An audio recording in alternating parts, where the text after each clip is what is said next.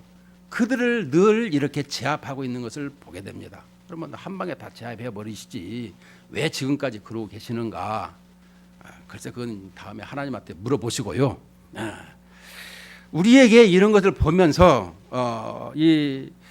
우리는 주님이 하라고 하는 대로만 하면 되는 것입니다. 그게 좋은 거예요. 왜 내가 이래야 되는가 하는 것이 아니라 하나님이 하라시는 대로. 자, 그래서 이 4절에 보면 회당에서 이 안식일마다 유대인과 헬라인을 권면했는데 실라와 디모데가 마게도냐부터 오니까 이제 힘이 더 난 것입니다. 그래서 바울이 하나님 말씀에 붙잡혀 이제 하나님 말씀에 강력하게 붙잡혔네요. 그래서 유대인들에게 예수는 그리스도라가 밝히 증언했더라 이렇게 말씀해주고 있습니다. 우리가 늘상 얘기하는 것은 하나님의 아들 예수님이 이 땅에 오셔서 우리가 그 힘과 능력으로 살아간다라고 하는 고백을 해야 하는 것입니다. 또 한 가지는 우리가 거기에 대한 것을 반응을 해야 되는 거예요. 반응. 그냥 속으로만 알고 있는 것이 아니라 반응을 항상 해야 되는데요.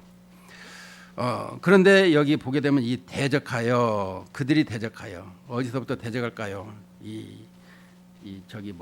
빌립보에서부터 계속해서 이 대적자들이 나타나기 시작한 것을 볼 수가 있죠. 바울이 복음을 증거할 때마다 유대인들이 자꾸 이 유대교에서 기독교로 변화되니까 자기들은 단일신 하나님만 알고 있는데 예수님이 이렇게 하나님이라고 하니까 이건 아니다라고 하면서 이들은 이 대적을 하고 있는 것입니다. 그러니까 어떻게 보면 유대인들은 이 오시려 한 메시아를 이미 오셨는데도 불구하고 모르고 있더라라는 것이 되어지는 것이죠.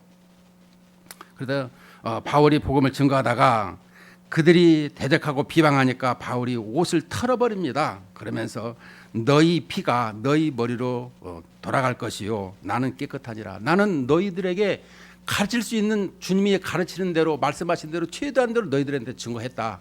그러나 너희들의 그 모든 것은 너희 피로 머리로 돌아갈 것이다. 이렇게 했더라는 것입니다. 그리고 우리에게 그가 거기서 옮겨서 하나님을 경외하는 디도 유스도라는 사람의 집에 들어가니까 그 집은 회당 옆인데요. 또 회당장 그리스도보가 온 집안과 더불어 주를 믿으며 수많은 고린도 사람도 듣고 믿어 세례를 받더라. 결국에는 우리가 고린도전서, 고린도후서를 우리가 보죠. 실상은 고린도 전후서를 볼 적마다 이 시대의 교회상을 그대로 적나라하게 드러내는 것 아닌가 이것을 볼 수가 있는 것입니다.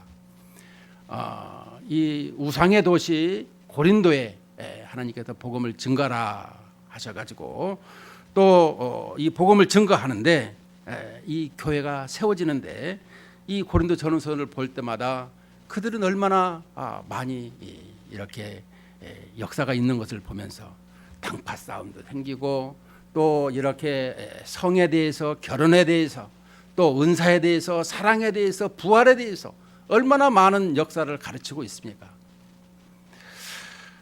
우리가 이 시대를 살아가면서 꼭 필요한 것이 그래서 고린도 전후서를 많이 묵상하고 좀 이렇게 마음에 새겼으면 좋겠습니다. 자, 그래서 계속해서 그런데 10절에 보니까 이는 이 성 중에 내 백성이 마름이라 그랬습니다. 이 백성이 많다라는 것은 뭘까요? 지금 예수 믿는 사람이 여가 있느냐? 아니요, 그 말이 아니고요. 여기 보면 내가 너와 함께 있으면 어떤 사람도 너를 대적하여 해롭게 할 자가 없을 것이니 이는 이 성중에 내 백성이 많음이라. 그러니까 벌써 예수님께서 이 백성이 이 그리스도인들이 다 많다라는 것인가 보네. 그게 아니고 바울이 복음을 증거하면 그대로 믿을 사람, 예수님이 선택한 사람. 그러니까 우리가 칼빈의 애정론을 볼 적마다 아니 뭐 이미 애정했는데 뭐하러 우리가 그렇게 전도를 합니까? 이렇게 얘기할 수가 있어요.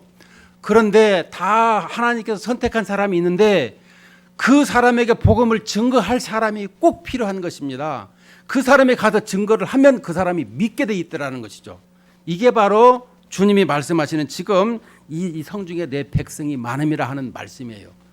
그러니까 복음을 누군가가 증거만 해주면 그대로 수용하고 수납할 사람이 하나님의 백성이 있더라, 이런 말씀이 되는 것입니다.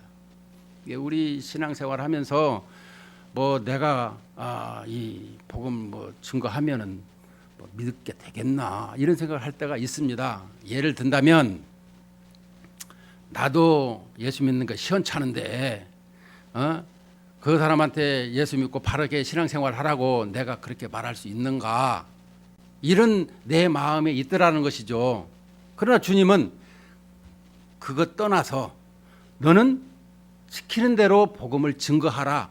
네 생활이 어떻게 되든지 간에 일단은 생활이 어떻게 되는다는 것은 그냥 하라는 것은 아니죠. 일단은 네 삶이 힘들고 어렵지만 그것을 접어두고, 그러나 복음은 증거는 증거대로 해야 된다라는 것을 설명해 주고 있습니다. 우리의 삶이 주님과의 그런 말씀에 부합하게 살면 행복하지요.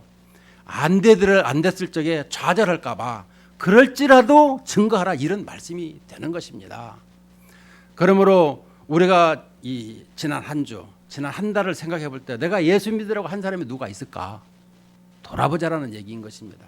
주님께서는 지금 9절에서 두려워하지 말고 침묵하지 말고 말하라, 이렇게 말씀하고 있어요. 말하라고 했는데 말을 하지 않으면 되겠느냐, 이 말입니다. 주님이 신학적으로 지금 우리에게 주시는 말씀이에요. 하나님의 말씀입니다. 5절에 보니까 여기에서 5절에서 바울이 하나님의 말씀에 붙잡혀 있고 그리스도라 밝히 증언하는데 또 약해질까 봐 그에게 하나님께서는 두려워하지 말고 침묵하지 말고 말하라, 이렇게 말씀하고 있습니다. 우리는 어디에서든지 하나님의 말씀을 이렇게 말하고 증거해야 될 사명을 가지고 있더라, 이런 말씀이 되는 것입니다. 칼빈의 애정론에서 우리가 이 구원받은 사람이 이미 다 정해졌다, 근데 뭘 전도하냐, 이런 생각을 할 때가 많이 있는데요. 분명한 것은 나에게 가서 전도를 해서 그 사람을 믿도록 해야 될, 물론 택하신 사람을 얘기하는 것입니다. 모든 사람이 있지만 하나님의 택하신 사람이 따로 있더라는 것이죠. 그것이 바로 오늘 여기 10절에서 이 성중에 내 백성이 많음이라라고 하는 말씀이 매치되는 것입니다. 우리는 이 하나님의 말씀을 이렇게 듣고 나면 내가 하나님 말씀대로 해야 되는데 그게 참 안 돼, 그럴 때가 있죠. 그러면 성경을 또 찾아봅니다. 모든 것은 성경에 답이 있어요. 우리가 요셉을 창세기 37장에서 50장까지를 보면 이 요셉 얘기라고 나오지만 실은 이 여기에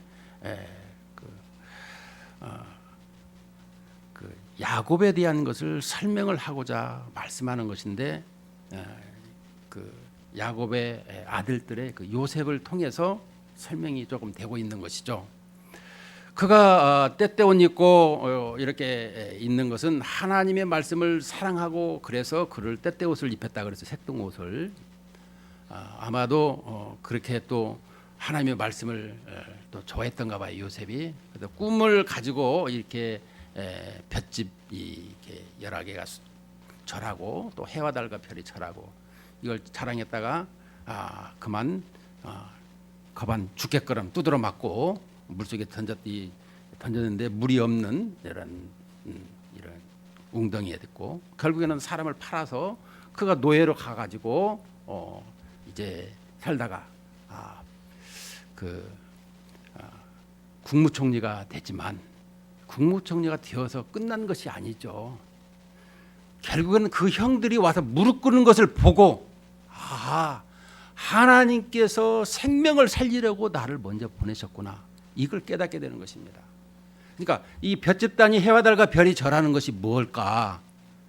이렇게 가졌지만 자기가 총리 되어서 다스리는 것이 끝나는 것이 아니라 하나님께서 생명을 구원하시려고 나를 먼저 이 땅에 보내셨고 이것을 알게 된 것은 결국에는 자기가 형제들이 무릎 꿇은 것을 보고서 깨닫게 된 것을 알 수가 있어요. 우리가 어떻게 보면 이 중간에 가다 보면 이렇게 힘들 때가 있어요. 그렇지만 하나님께서 하라고 하기만 하면은 그냥 우리는 시키는 대로만 나가면 되는 거예요. 하나님의 꿈이 내 꿈에 부합되는 이것을 우리는 형통하다라고 하는 것입니다. 요셉이 형통하다는 얘기를 볼 적에 뭐 총리가 되고 뭐 이렇게 부가 많고 그래서 얘기하지만 그게 아니에요. 하나님의 뜻이 함께 매치되고 이루어진 것을 설명하는 것이 형통이다라고 하고 있어요. 그러면 우리가 형통하다라는 것은 하나님의 뜻을 나와의 그 뜻이 함께 매치되는 그 순간, 그게 바로 형통의 복인 것입니다. 우리는 하나님이 함께하는 것이 복이라는 것을 알면서도 눈에 보이는 재물, 건강, 명예, 인기 뭐 이런 것만 추구할 때가 많이 있지만 실은 일장춘몽입니다. 결국에는 하나님 앞에 사랑받고 인정받고 이것이 최고의 복이더라. 이것을 볼 수가 있는 것입니다. 우리는 하나님의 경륜에 경륜은 항상 하나님이 계획하신 것을 조직적으로 이루어 가시는 것이 경륜이라 그랬어요. 하나님의 계획하신 그러니까 경륜은 하나님의 계획 이렇게 이꼬르게 되지만 이것을 조직적으로 이루어 가시는 것이 경륜이라 이렇게 얘기했어요. 그렇다면 지금도 하나님의 천지를 창조하시고 섭리하시고 또 통치하시고 있어요. 그런데 여기에 하나님의 경륜에 대해서 우리가 눈을 뜨고 있는가? 이것이 중요한 것입니다. 그래서 내가 하나님의 손에 이끌려서 살아가는 항상 하나님과의 기도가 뭐겠습니까? 항상 하나님과 말씀을 읽는 것이 뭐겠습니까? 우리는 여기 사도행 20장에 보면 말씀께 부탁하는 말씀이 하나님이 말씀이에요. 우리에게 말씀으로 인도하시는 것이죠. 그러므로 하나님의 이 손길, 하나님의 말씀이 이렇게 나를 이끌어 갈 적에 나의 삶이 새로운 날이 계속해서 만들어지고 이루어져 가는 것을 우리가 볼 수 있어야 되는 것입니다. 우리는 신앙생활을 하면서 항상 하나님은 저쪽에 계시고 나에게 이것만 주세요. 내가 알아서 할게. 이것이 아니라 늘 주님 어떻게 할까요? 주님 이렇게 하겠습니다. 하나님 도와주세요. 주님과 동행하는 이러한 삶이 우리의 이 땅에 살아가는 바른 삶인 것입니다. 우리는 때로는 주님이 부담스럽고 또 무언 일을 하게 되면 이렇게 죄를 지을 적에 살짝이 해야 되는데 이게 좀 힘들고 그러니까 하나님이 부담스러워 가지고 그냥 내 맛대로 할 때가 많은데요. 그렇게 하면 안 되는 것입니다. 우리 그리스도인들은 하나님 앞에 그대로 투명하게 보이는 어디에서든지 하나님과 동행하며 항상 기도하며 하나님과 뗄 수 없는 이런 신앙생활 이런 모습으로 날마다 살아갈 수 있기를 주님의 이름으로 축복합니다. 기도하십니다. 하나님 아버지 감사합니다. 저희들에게 말씀에 붙잡힌 사람이라는 귀한 말씀을 들었습니다. 사도 바울은 다메섹 도상에서 주님의 포로가 되어서 자유가 없는 사람이라고 고백하고 그는 일생을 주님 앞에 붙잡혀 살았습니다. 우리의 삶도 마찬가지입니다. 하나님 아버지 일생을 주님 앞에 붙잡혀 살아가며 항상 주님의 나라를 위해 순종하고 헌신하고 열심을 내는 이러한 삶이 되게 하여 주옵소서. 의지하고 예수 그리스도의 이름으로 기도합나이다.